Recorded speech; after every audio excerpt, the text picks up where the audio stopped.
And any second now, we're going to talk to a buddy of ours. He's on the line right now, Big E. Big E! Big E, you're on the air with John Jay and Rich. Good morning. Hey, John Jay, what's up with you, man? Dude, I got your text message this morning, and I had no idea your connection with Michael Jackson. Can you explain to us your connection with Michael Jackson? Yeah, man, I was his personal bodyguard, one of his personal bodyguards. As recent as how recent? Just within the last 3 weeks, man. I got a call just about 3 weeks ago to go out to LA and to work with him, and he was getting ready to do it. We were leaving next Friday to go to Europe for the This Is It tour.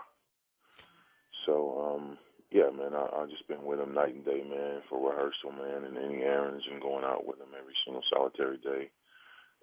Just night and day, man. It was just really pretty surreal, even honestly, to be securing he and his family, man, and, it's Michael Jackson, you know what I mean? I was still kind of in awe, man, but it was really, really an incredible experience, As far as the perception of what you might have had before him and then what you learned working with him, what changed for you? I'm not a big fan at all of media, just, to be all the way honest, man. I just, big stars, but, to speak really candidly, like, black entertainers really never get a really good fair shake from media anyway, as far as I'm concerned. But, Michael was just really unbelievable person. He was just misunderstood by so many people, man. And he was an incredibly sensitive person. He was really sensitive to people. And like me and some of the guys that work with him, one thing that we said we can take away from MJ was just the fact that, in the short time that we was around him, was just the fact that, he really wanted people to be treated right. Every single time that we would come out and leave out from out in the house, there's fans, if you can imagine, there's fans outside of his house every single solitary day. You know what I mean? So what he would do is he would always roll his window down, and he would he would always stop and talk to people, these fans, every single time. To some point, where I felt like, it could be detrimental to his safety. Did you ever say anything to him? No, I wouldn't, because he's very serious. That's what I'm saying. He's very adamant and very thankful and gracious to his fans. You understand what I'm saying? Mm-hmm. So it was something that, if we did that, it's kind of overstepping the bounds. Were you with Michael Jackson yesterday? Yeah, I was there. We were rushing him to the EM that morning. Yep, the whole time. Are you in LA right now? Yeah, I am. So, wow. So he wasn't by himself then when whatever happened. No, not at all. And I heard that his children were home. Oh. Yeah, Prince and Paris and Blanket, who are, all really, really smart, beautiful, beautiful children, and they really loved their father when they were all around. And, I kind of had to comfort them, but we ended up we got them to the Mother Jackson compound, and once we got them there, they were in pretty good spirits, and they were really kind of more concerned about us. They were playing with the other children, Jackson children, playing with the pets, and they're concerned. They were kind of concerned about us.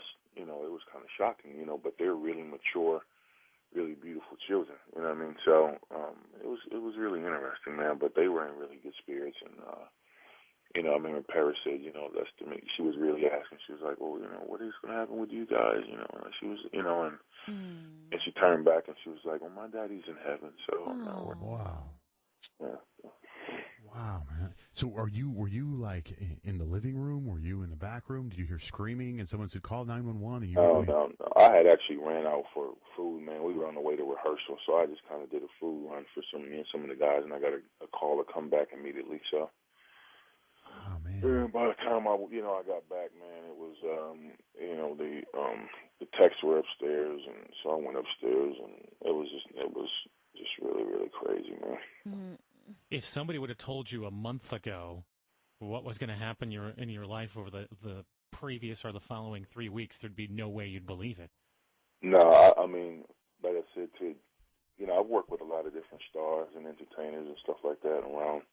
I mean, just in L.A. and in Phoenix and, just different places, Vegas, man. But I mean, obviously, Michael doesn't get any better than Michael Jackson, right? Right, man.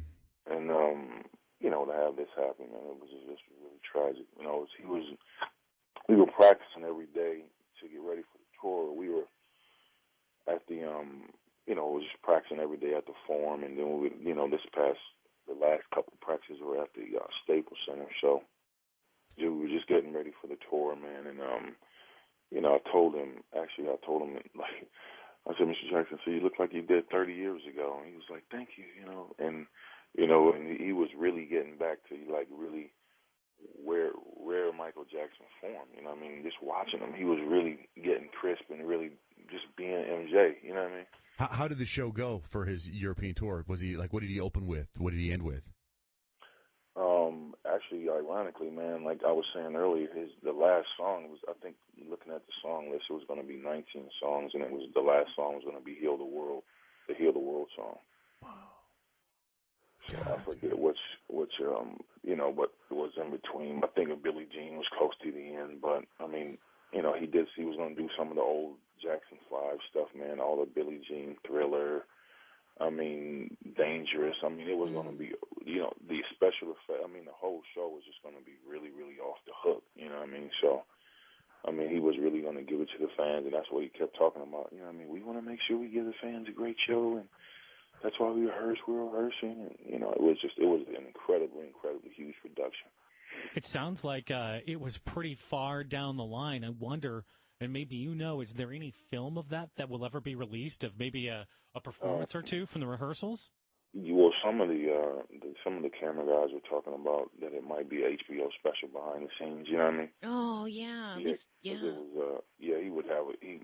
You know, it was a lot of, you know, guys kind of filming the rehearsal and filming the behind the scenes type stuff. So yeah, it probably will come out. Oh, I hope so. We're talking to Big E, friend of our show. Michael Jackson's personal security guard was there yesterday.